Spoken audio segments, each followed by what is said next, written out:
Welcome to my YouTube channel. I'm Erin McGuire, owner of Pure Light Wellness.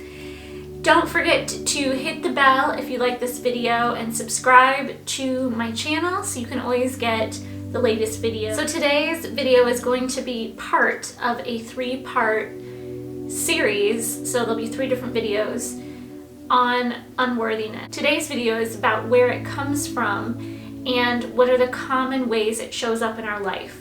So from the work that I do with clients, I'm a coach, healer, Reiki master, and yoga teacher.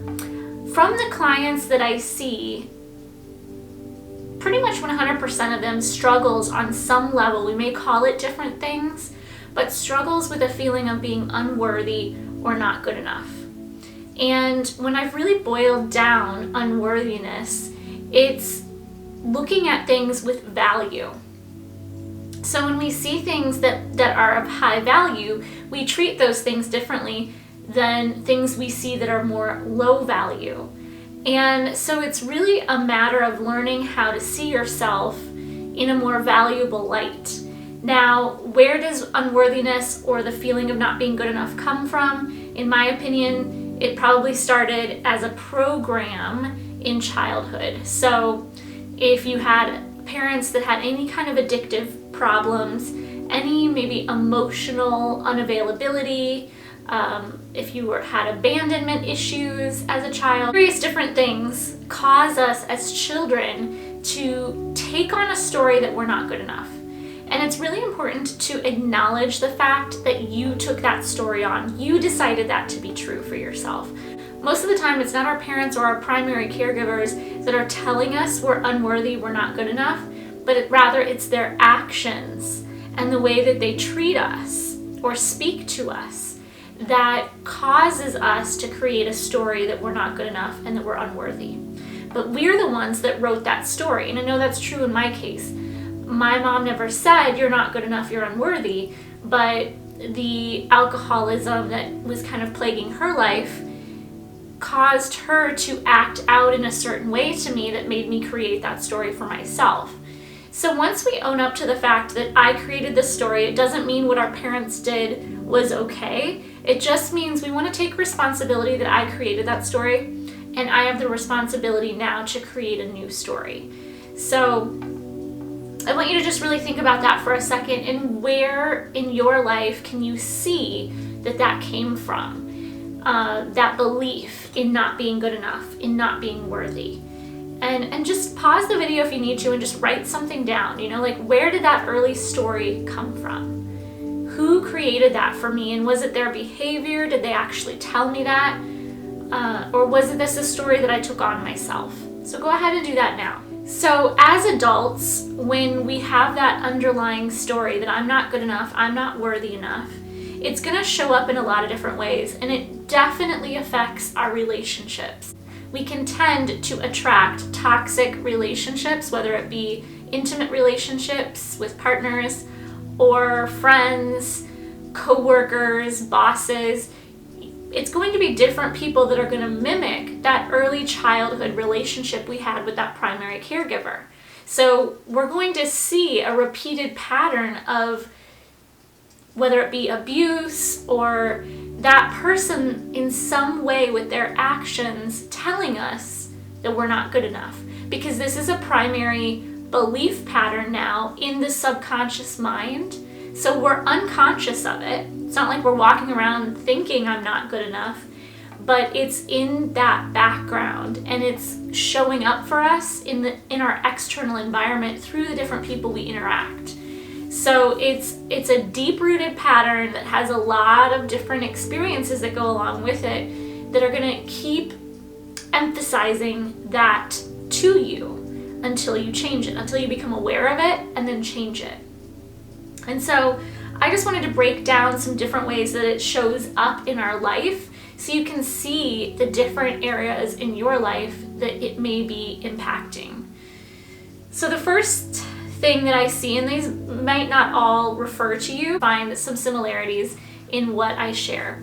So the first one is feeling like a burden to others. This is a big one that can actually start as far back as being in the womb of your mother. Everything that our mother thought, felt, experienced, we actually take on as a child. So if you were an unplanned pregnancy, if your mom didn't have a lot of money, when she found out she was pregnant with you, there's many different things that could cause her to go into a fear state or to wish maybe that she hadn't become pregnant.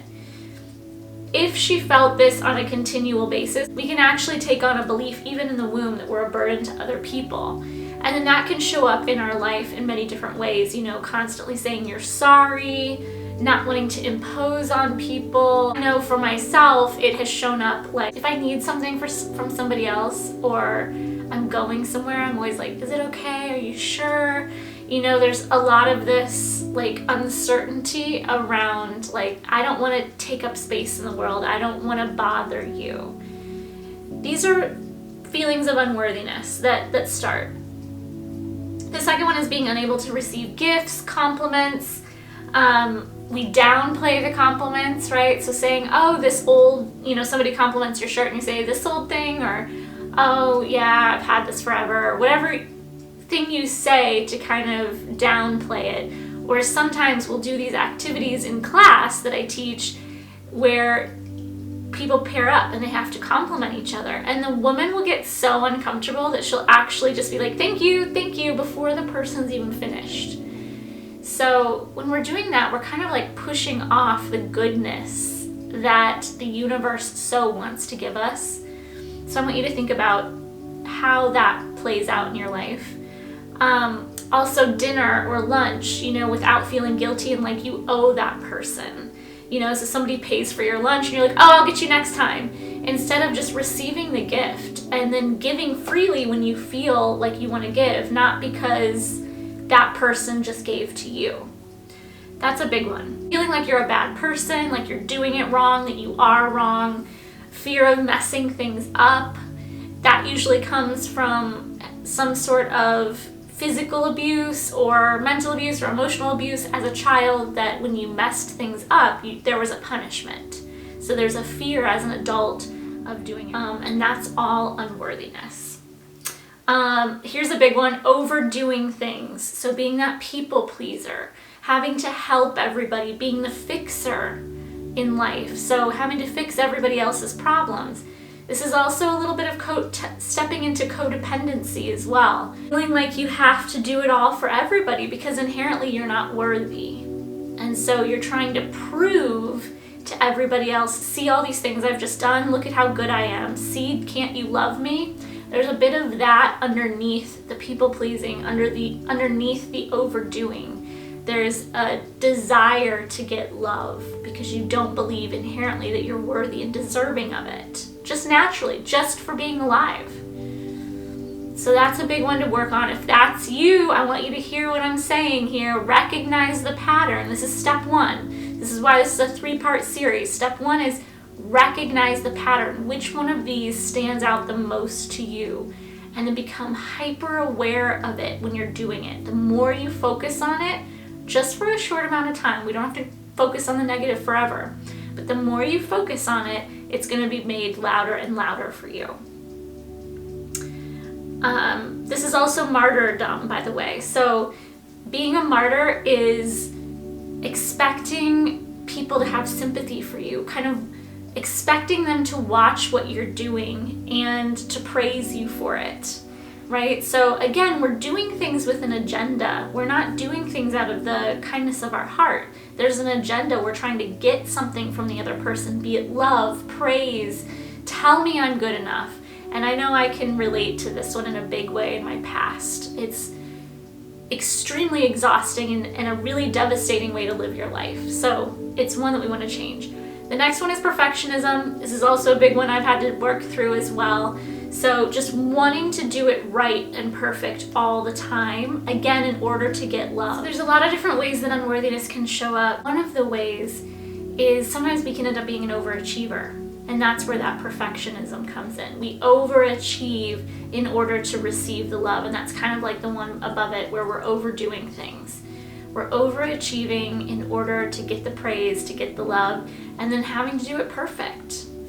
So if you mess up, if there's any kind of mess up there, it creates a lot of anxiety. Downplaying accomplishments. This could show up as, somebody asking you how you're doing, and maybe that person is going through a hard time. So you downplay how good you're doing in order to stay on the same level as that person.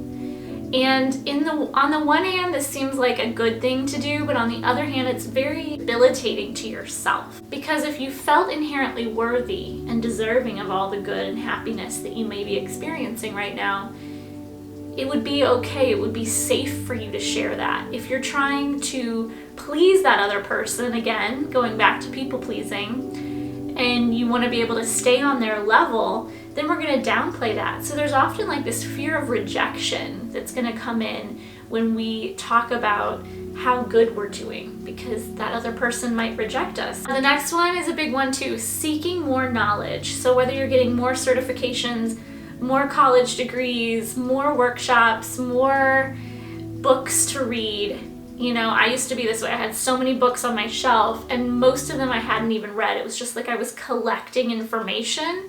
When I started getting rid of all of that, I realized it was there to keep me safe. It made me feel safe having all of that around me. So there's something we're getting from that, and oftentimes it's because this inherent belief that I'm not good enough, so I need more information so I can be better. It can also fall into the place of I'm not ready to put myself out there as the expert, even as a novice. So I need to keep gaining more information because I'm not there yet. So that's an unworthiness belief that has to do with the fear of moving to the next level, fear of speaking truth, fear of being seen, and fear of failure.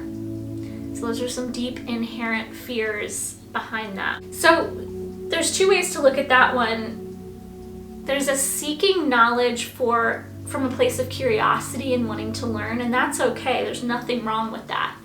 But if there's I need this information and it's coming more from a place of desperation and kind of an icky feeling, then we know that it's tapped into unworthiness. So looking at all of that, I just want you to think about for yourself, what stands out to you? Maybe they all do, maybe one or two really stand out. I want you to think about everything we've just talked about there. And take some time right now and journal on which one of those stand out. And then the second question I want you to journal on is, what are you getting from having that belief or pattern?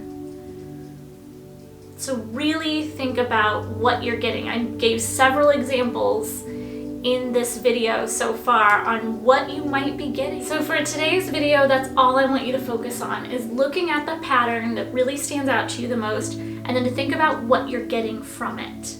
The third step of that then is to think about, is there a way I can give that thing to myself? So if you're seeking to get more love from people, and that's why you're people pleasing and overdoing, is there a way you can give that to yourself? And I touch my hand on my chest because that usually means we need to go within. And I often find that these people that are struggling with unworthiness and feeling unloved are struggling. They know they should meditate. They know it would be beneficial for them. They know there's great benefits to going within, and yet they're procrastinating that. They're putting it off. They're not doing it, and then they get to feel more guilt, more shame, more bad feelings around not doing the things that you know are good for you. So I want you to just push through a little bit of resistance for me. Sit down with yourself, even if it's just 3 minutes in the morning. The morning is the best time because it's the way you start your day. So if you can just do 3 minutes, and if you have kids that wake you up super early, then do it right before bed. But 3 minutes of tapping into your inner being, quieting, so just focusing on your breath, focusing on a mantra. I have a video on meditation, I'll link it below, if you just want a basic meditation. That will help you. Just go within, because we have to start learning to give these things to ourselves. Coming up too, I will give you my inner child meditation, which is another piece that I think will be highly beneficial to help you heal this unworthiness pattern. So last thing I'm going to leave you with is a few ways that this can show up if you're an empath or a highly sensitive person and you have this desire to help others. The unworthiness piece is a big one. It's a big one I see in empaths and highly sensitive people. We tend to hold ourselves back. We tend to play small. Being stuck in the mindset of, I have nothing to offer. Who am I to do this? There's so many people already helping others that what good am I going to bring to the table? That's a terrible mindset to be in. Comparing yourself to other coaches and people that are more successful, and then thinking, why even start? Because the market's already saturated. Not charging what you think you're worth. So undervaluing your work and undervaluing yourself, and putting up with clients that aren't doing the work and aren't listening to your boundaries. Not showing up in the world authentically, so holding your truth back, holding your message that you feel inherently called to share. You're holding that back. So as you can see, unworthiness shows up in so many different areas of your life. I'm here to help you work through this because I truly believe that unworthiness and not good enough is at the heart of dysfunction in our world. And if we can learn to reprogram that and learn to love ourselves and reparent ourselves, we can share our gifts with the world freely without any fear. And that's what the world needs right now. The world needs your light, it needs your healing, and that's what we're all about on this channel. So make sure to stay tuned, subscribe to this channel so you get the next 3 videos, because by the end of this I'm going to add a 4th video now of healing the inner child meditation. I'm going to gift that to you guys because that's super powerful in helping you heal this unworthiness wound. So stick with us. I've got a lot more information coming for you. Thank you so much for watching, and I hope to see you again really soon.